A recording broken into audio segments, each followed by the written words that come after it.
दोस्तों आज मैं बात करूंगा आपसे, चाहे फ्रेंचाइजी हो चाहे एक आपकी आम दुकान, मुख्य कारण क्या है कि वो फेल हो जाती है। दोस्तों आज हम बात करेंगे इस सब्जेक्ट पे। दोस्तों मैंने 23 सालों में जो चीज़ें समझी है, मोटा मोटी 3 4 5 कारण होते हैं। दोस्तों अगर आप उन पे ध्यान देते हो तो आप बच सकते हो फेल होने से। आज मेरा वीडियो जितने भी लोग देख रहे हैं, मैं आपको दावे के साथ एक बात बोलता हूँ कि वीडियो देखने के बाद आप तो फेल नहीं होगे, ये कन्फर्म है। दोस्तों पहली चीज फेल होने का, एक दुकान के फेल होने का कारण क्या है, एक फ्रेंचाइजी के फेल होने का कारण क्या है, क्योंकि ये 5 कारण क्लियरिटी होते हैं भाई साहब, चाहे वो फ्रेंचाइजी हो चाहे दुकान। दोस्तों मार्केट और लोकल डिमांड को न समझना बहुत बड़ी चीज़ है। हर शहर इलाके का अलग अलग टेस्ट होता है। मैं तो मानता हूँ, मैं मारवाड़ी हूँ भाई साहब, राजस्थान में अलग पहनते हैं, गुजरात में अलग पहनते हैं, इसके आगे महाराष्ट्र जाओ तो वहाँ अलग चीज़ पहनते हैं, आगे जाओ कर्नाटक वहाँ अलग रेंज है, केरला तो बिल्कुल अलग है। यानी हर 12 कोस में बोली बदल जाती है तो प्रोडक्ट नहीं बदलता, तो प्रोडक्ट भी अपने एरिया के हिसाब से होना चाहिए। ये बहुत बड़ी चीज़ है। आपके पास है भी, आज सूरत है, सूरत में आप देखोगे तो वैसू एरिया पड़ता है, वीआईपी एरिया पड़ता है, मध्यम वर्ग में हमारा पर्वत पार्टी आ जाता है।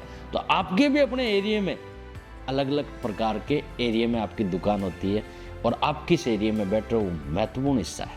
दोस्तों अगर आपने मध्यम वर्ग में हाईफाई का माल भर लिया तो नहीं चलेगा, अगर आपने हाईफाई जगह पे बैठ के आपने लो रेंज की कैटेगरी पे ले ली तो भी नहीं चलेगी। फेल होने का बहुत बड़ा कारण है। दूसरा पॉइंट दोस्तों, अगर समय के साथ नहीं चले। दोस्तों समय चल रहा है ट्रेंडिंग माल का, अगर ट्रेंडेबल माल नहीं लाए, आपको ग्राहकों की ज़रूरत को नहीं समझा कि भाई अभी ये ट्रेंड चल रहा है और आप बेच कुछ और रहे हो, दोस्तों तो भी फेल होने का चांस है। तीसरी चीज़, सप्लाई और सपोर्ट का नहीं होना। अब आप बोलोगे भाई साहब इसका कैसे, भैया माल समय पर नहीं मिले तो, अगर आप फ्रेंचाइजी ले रहे हो तो आपकी टीम की ट्रेनिंग, मार्केट गाइडेंस ये भी नहीं मिल रहा हो, तो आपका कोई पार्टनर ही है वो भी सपोर्ट नहीं कर रहा है, तो ये सब चीज़ें आती है भाई साहब सप्लाई में। मैं तो सबको मानता हूँ, स्टाफ भी आपके सपोर्ट में खड़ा नहीं हो तो माल कैसे बेचोगे।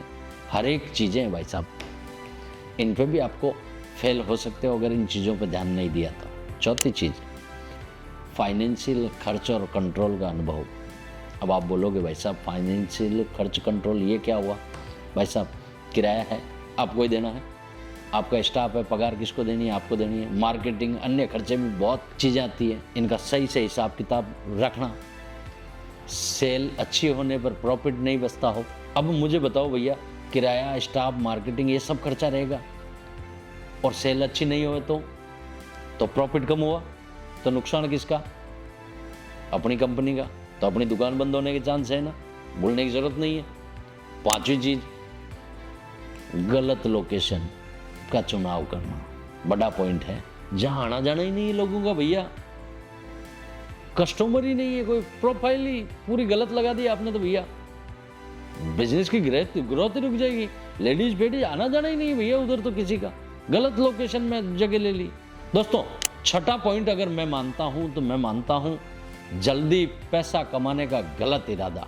शॉर्टकट और गारंटेड प्रॉफिट की सोच से पार्टनर अक्सर लॉन्ग टर्म प्लान नहीं बना पाता है, ये बहुत बड़ी चीज़ है। दोस्तों शॉर्टकट कुछ भी नहीं है, हमारे पास जैसा ग्राहक आया ऐसा नहीं है कि इसको 3 गुना प्रॉफिट में दे दिया, 4 गुना में दे दिया, ना ना, एक मार्जिन बेस होना चाहिए। एक शॉर्टकट कुछ भी नहीं भैया, लिमिटेड है। हमें पहली कक्षा में सिखाया गया मुर्गी का 1 अंडा रोज खाओ, मुर्गी का गला नहीं चाहिए। तो आपके पास शॉर्टकट कुछ नहीं होना चाहिए। अगर ये सोच के भी आप और आपके भागीदार हो तो भी आप आगे नहीं बढ़ पाओगे। दोस्तों मैं तो एक मजे की बात बताऊंगा, एक दुकान फेल होने का कारण सिर्फ पैसा नहीं है भैया, ये सच्चाई है। साला गलत प्लानिंग और समझदारी की भी कमी है ना, तो भी हम फेल दुकान को कर सकते हैं। ये 4-5 पॉइंट है, नॉर्मल बातें लगी होगी आपको, लेकिन सच्चाई ये है कि समझदारी और प्लानिंग गलत बहुत बड़ी चीज़ है। ऐसे में लगातार आपसे मिलता रहूँगा। आप अपना खूब ख्याल रखें, अपने माता पिता का खूब ख्याल रखें। प्रणाम।